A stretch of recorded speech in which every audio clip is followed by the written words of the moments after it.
Remote work is the best, and I'm gonna go over some of the best places that I've worked remotely in the last 5 or so years since I've been a digital nomad internet entrepreneur.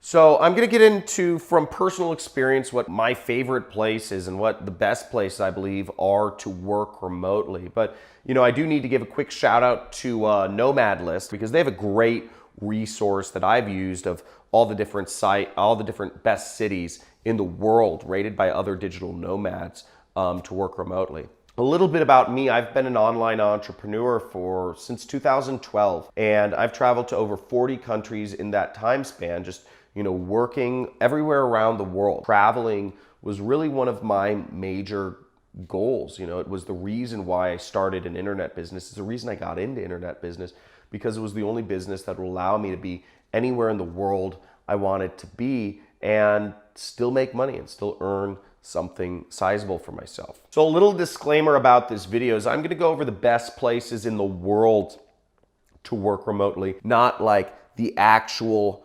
specific locations. And I actually will name a few locations, but one thing you'll want to know is that wherever you are in the world, you want to make sure you have a quiet place. I'm putting quiet here, right? These are my 4 little tips about working remotely. Quiet place is important because if you're shooting videos or if you want to be focused, I think it's always good to have a quiet place. That being said, here are my other criteria of places to work remotely in general. You need to be in cities where there's a fast internet connection, okay? Fast internet is so essential to working remotely, and it's one of the biggest problems that I ran into trying to travel the world and work. I'd get to a country like Cambodia, and they have just absolutely awful internet connections. You can't work. You can't get anything done. If you need to upload video files, if you need to download videos, if you need to watch videos, if you need to upload a website or download a website, or a lot of just normal things, I think, that go along with running an internet business. You just need fast internet. I think it's kind of the nature of the beast. So go to places where there's a fast connection. And I'm going to go over a couple specific locations right after this of the place at the top of my list. Kind of like right along up with a fast connection is you want a steady connection. Now, I've gone to places like Haiti or Vietnam, or even certain locations in Thailand, and the connection is just on and it's off. They're brownouts because the electricity infrastructure isn't built up enough. So the whole power grid browns out around noon, or whenever people are using the most air conditioning. And that happened to me a few times in certain places in Thailand.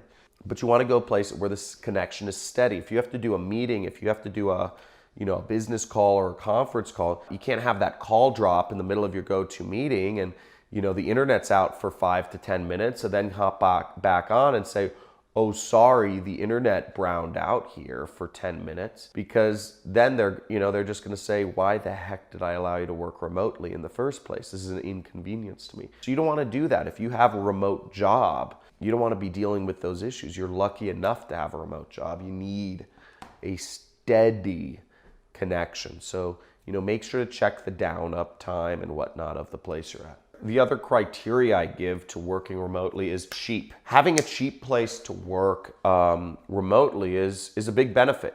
Assuming that you've got that fast, steady connection, you can really work anywhere. And that's the benefit, is you can save a lot more money. If you have a job for a German or a British or American company, and you can work somewhere else in the world, that's fantastic, because you can take that extra money that you would be spending at your cost of living and saving that up. Now, a few of my favorite places to work remotely.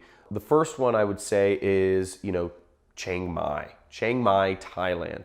There's a lot of good places to work remotely in Thailand, but Chiang Mai is one of my favorites. Chiang Mai is great because it has a great community of other expats, and expats means expatriates, people from other countries. So there's a lot of Westerners, there's a lot of people from America, Australia, and Europe that are hanging out in Chiang Mai. You know, it's a lot of people that speak English that are from America, you know, you can just, or from Europe, you know, that you can just connect with very easily. And they have a lot of businesses that just cater to Westerners, which is really nice. So you're living in a very foreign, you know, it's a jungle, right? But you know, there's businesses like rock climbing. You know, rock climbing is not something they do, you know, they naturally do in Thailand. But, you know, I'm a big rock climber, and they have some great rock climbing areas, and they have, you know, people who will belay and assist you, and, you know, they have holds carved out and place around there. So that's what I mean by you can get some of these really cool Western things you'd want in these foreign places. So I like that about Chiang Mai. They have all sorts of stuff. It's extremely cheap. It's in the north of Thailand, and it's very laid back vibes, and they have pretty consistent internet. So that was a really cool aspect of Chiang Mai. The second place in Thailand that, you know, I'm a huge fan of, and I believe, you know, many other people are. It's kind of what I call, it's kind of the decompression chamber for all, you know, travelers in the world. I mean, this is the spot where, you know, all roads kind of lead to Rome when you're backpacking or when you're a digital nomad, is Bangkok. Bangkok is, you know, they have fast, steady internet. It's a big city with literally every Western amenity you could want.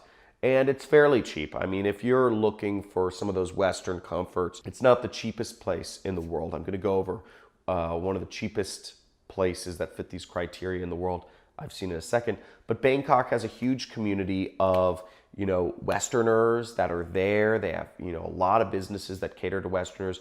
If you want, you know, it doesn't matter what you want, hamburgers, pizza, you know, if you want fried chicken, you know, they have KFC, they have McDonald's, they have a TGIF there, you know, they have Chili's, you know, they have Fat Burger there. They have everything you would want. You could go to Bangkok and, you know, nothing, you could have this totally foreign experience because it's very culturally foreign, but you could hang out with all Westerner. It's really great.